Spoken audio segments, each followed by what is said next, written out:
So what is your most striking impression of the US? What's the... It's just, I don't know, seeing how beautiful it is. Uh-huh. Like, I'm coming from this place that some parts are beautiful, while some are not so beautiful. But coming in and, I don't know, everything looks so organized right from the airports and stuff. Like, I just felt it's a beautiful place. Yeah? Yeah, it looked beautiful. Immediately I got in, I was like, yeah, this is it. Really? Yeah, and Cool. I think maybe it might be there's an issue of me being like this. It's like being thrown into this big world and all that, because all my life I've been in Nigeria. I've not really explored and all that. So it's not like I went to like a neighboring country like in Ghana or something. I left the full continent. Uh-huh. So I think that was overwhelming a bit. Yeah, Uh-huh. it was. So how different was it from what you expected? Do you have any No, surprises? I don't know. The thing about it was I wasn't really thinking about things to expect and stuff, Uh-huh. because I knew this is a different environment. Definitely the situations and stuff will be different from what's happening back home. Uh-huh. So I came expecting to see something different. So I was not really surprised with Uh-huh. the way things were. Yeah. So what are you going to tell your friends when you get back home? I think I have lots of stories. Uh-huh. Like, it's a new experience, definitely. I saw so many stuff. Mm-hmm. Then I think the stories are going to go on for days. Like, if I have to sit down, there will be lots of stories to tell them. Yeah. Super. And so what do you think of American food? For the food, the thing about American food is like when you go out to get like food and stuff, you see so many choices and all. But you know, I'm really particular about food. Uh-huh. Even in Nigeria, I don't really eat so many Nigerian meals. Like, it's such an issue with me. So coming here where there are so many choices, like you go to a restaurant, like I went to like Brody Complex for lunch I think of my first Sunday. Like, I had so many choices, but I didn't like any of them. So I felt so bad, like there were so many things to pick from. But none was appealing to me. So most times when I go out, all I do is just like eat chicken, because chicken is you always be able to eat chicken, and maybe like mashed potatoes or something. But I didn't really eat much because I tried. I tried most, and it wasn't. Would you like to come back to the US someday? Yeah, I would love to, definitely. And I think definitely somewhere warm. Uh-huh. Oh yeah, come in the Yeah. summer. Yeah, because when I came, you know, it was like there was a little bit of summer, so it was warm, and the weather, it was so beautiful because you get like this really cool weather. You're not really sweating and stuff, but you felt at least you could wear your shirts and all. But now, And so, do you have any culture shock experience? I don't know if it's like, I don't know if I could term it as a culture shock or something. But I think, you know, in Nigeria, I always felt like I fit in because I'm like every other person. But in America, it's not that way. Like, I'm the person with the foreign accent. Everybody else speaks same way. So I think that was a bit, I don't know. It just felt like, you know, like a tiny fish having to go into this big wide ocean and being so different from everybody. And I think with class, like in my statistics class, we have like 16 students from like 12 different countries. And I felt maybe being part of, like, knowing that I'm, like, back at home, I felt like a first-class citizen because we are all blacks and everything. But now in this situation, I felt like maybe I'm like a minority group.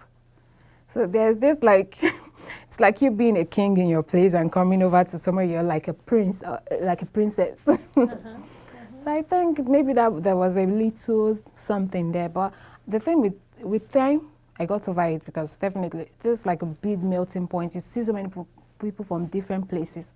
Like, I've seen so many people from different, I've seen like Indians and Mexicans and all that. So I think it's a good thing. I just felt like there's this thing about America. I feel like everybody's here.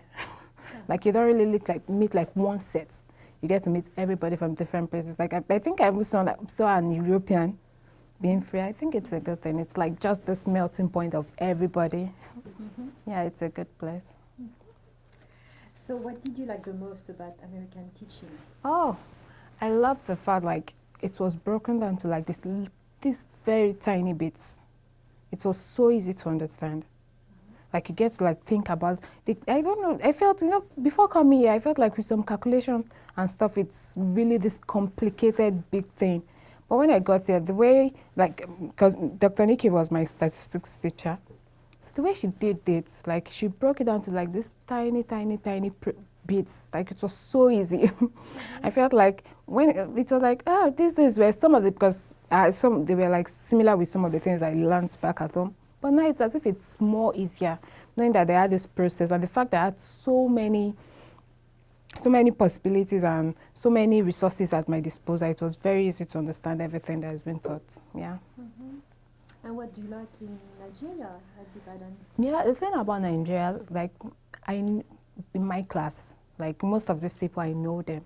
Like maybe in as much as it was university and I just said like MSc and all, but with these people, I knew we could relate with so many things. So it was easier making friends with these people. And definitely, like the thing about Nigeria, like we have same accents. So even if I have an issue with classes and stuff, like I had somebody that had same accent that is explaining it to me. Because I tried, yeah. Like I had like this friend, he's white, trying to explain stuff. It was as if he was saying something else. So it was, when I was going through whatever I was saying, it was a bit difficult for me to like fully understand what he's trying to say. But back at home, it wasn't that way. Like even if I had issues with like school and stuff, I had somebody that could explain it to me that would really properly hear what this person is saying. But yeah, it gets to a point like, in as much as you're telling this person to repeat whatever he said or something, it gets to a point it will be like, okay, it's fine. Right. In as much as it's not fine, but I think it's a good thing. Like. And what also about the curriculum in Nigeria that you like? Yeah, I think the curriculum in Nigeria is bit different from the one here. And I think the thing about it, like, in Nigeria, we get to, your professors and stuff get to like teach you. Like with I'm trying to like compare the statistics class sort of. The professor that taught us statistics, he's a very good teacher. Professor Monona is a very, very good teacher. So the thing about Professor Monona is that it breaks this process too. Like it teaches you. I don't know, maybe there's like a difference between lecturing and teaching. But with Professor Monona, it teaches. And the curriculum is so many things that we did back at home. It's kind of like different from the one we did here, because the one we did in statistics, it was kind of like a little bit of econometrics, because we are taught how to interpret results and all that, and that didn't feature in our statistics class back home. I think that was like the difference. Yeah. Okay. Did you miss anything from the university? Well, you said. So, would you like to teach someday? Right now, I'm not really sure if that's what I want to do. I don't know, maybe something might come up that might convince me otherwise, but right now, I don't think. Did you see here some teaching technique that you think would be good to have in Nigeria as well? Yeah, I think there was this thing that the professors, they do here. Most times, before trying to like think about something, like trying to tell you what it is, they make you try to figure it out on your own first. Like think about this process and whatever you come up with, and let's see what is it before they tell you what's going on. I think that's like a good thing to do. Instead of just like giving me, what is this? Why don't you let me think about it for like a minute or two, and then you tell me. I think that's like an helpful thing. Yeah. And so tell me about your research. What is it about? And my research was about. Perhaps before are we good? Okay. Okay. I think the thing about my research, because it's about the difference in crop yield between male and female farmers in Nigeria. So what I did with work was that I decided that in order to, using climate variables, some selected climate variables like the annual mean temperature and the annual mean precipitation, I wanted to see how these variables affect the overall crop yields of farmers in Nigeria, and also if these said variables, these climate variables, contribute to this difference in yield between male and female farmers. Yeah, and the results of the study show that, the climate variables like the annual mean temperature and the annual precipitation in some selected areas, because I did the one for the southern Nigeria, for farmers in southern Nigeria, and I did also for the farmers in northern Nigeria. It shows that this change in climatic variations in climate affects the yield of the crops negatively for both male and female farmers. But the thing about the yield, the difference it contributes to the yield is kind of like indirectly.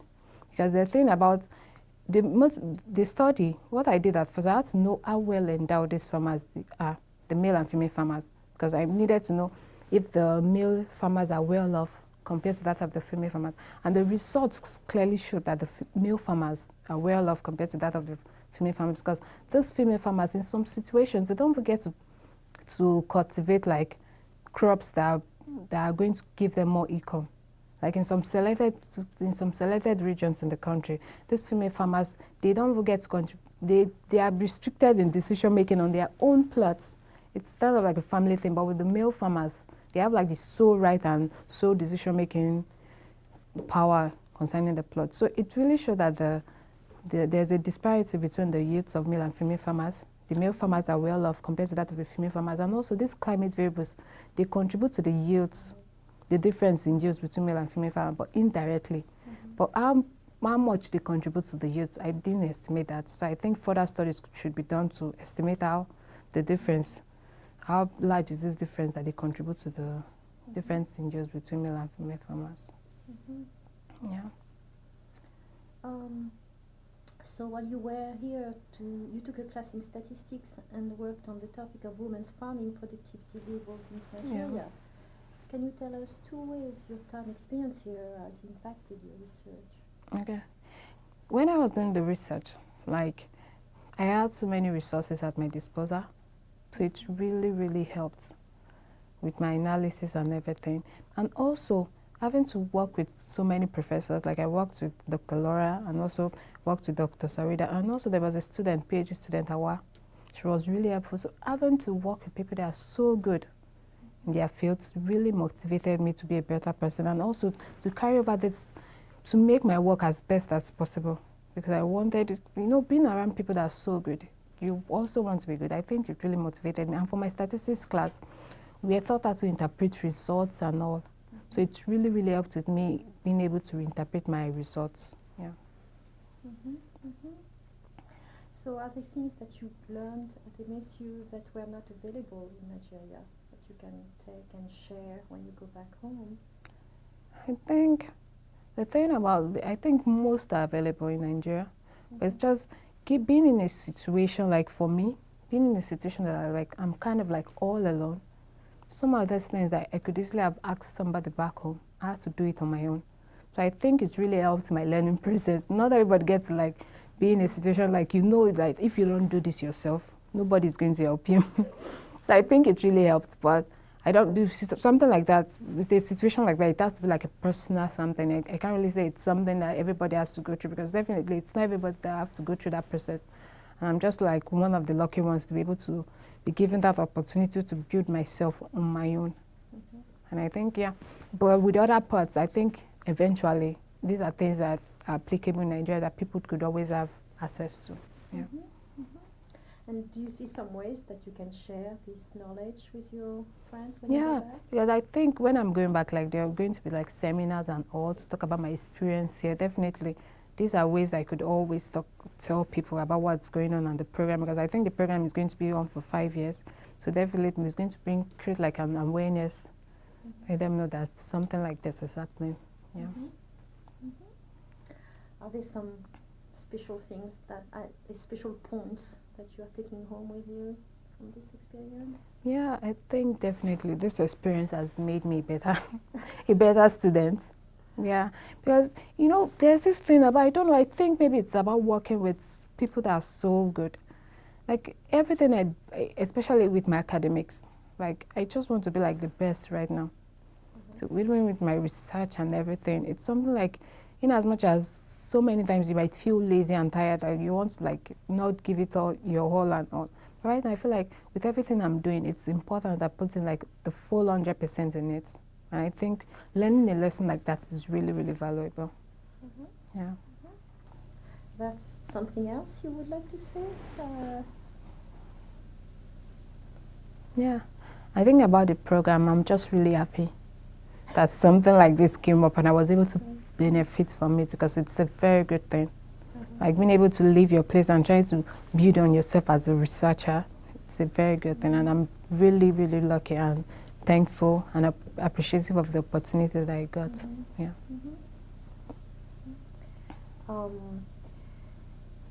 Is there anything you, Yeah, I think I pretty much covered everything. cover everything? I think we are good. We are good. Could I just have you say your name and spell it? Just Okay. to the camera. Okay, my name is Epiaya. Epiyaigaha. Yeah. Okay. And your last name? Ekerebi. Ekerebi. Okay. Thank you. Yeah. You have it all? Yeah, you good? You feel like we have some good footage there? Yeah. Yeah? Do you think I'll look pretty in the overall picture? Yeah. Could you just explain what program you're in, just so we have the... Yeah, I think that would be good. Yeah. Okay, I'm here for a semester under the NAP project, the National Agricultural Policy Project. I think that's it. I think it's Nigeria Agricultural Policy Project. Yeah. Say it again. Yeah. So, What's the name of the program? okay, I'm here in MSc for a semester under the Nigeria Agricultural Policy Project.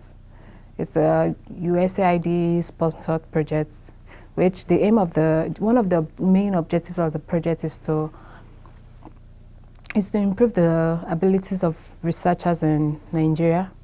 So as at MSc level, you get to come here for like a semester, while at PhD level, it has to be like 2 semesters. And during that period, you get to like attend classes and also work on your thesis because it's important. I think that's like one of the, for you to be able to qualify for the program, you have to be a student doing your thesis. It's very important. So you have to work on your thesis and also attend classes and just try to build yourself as a researcher. Yeah.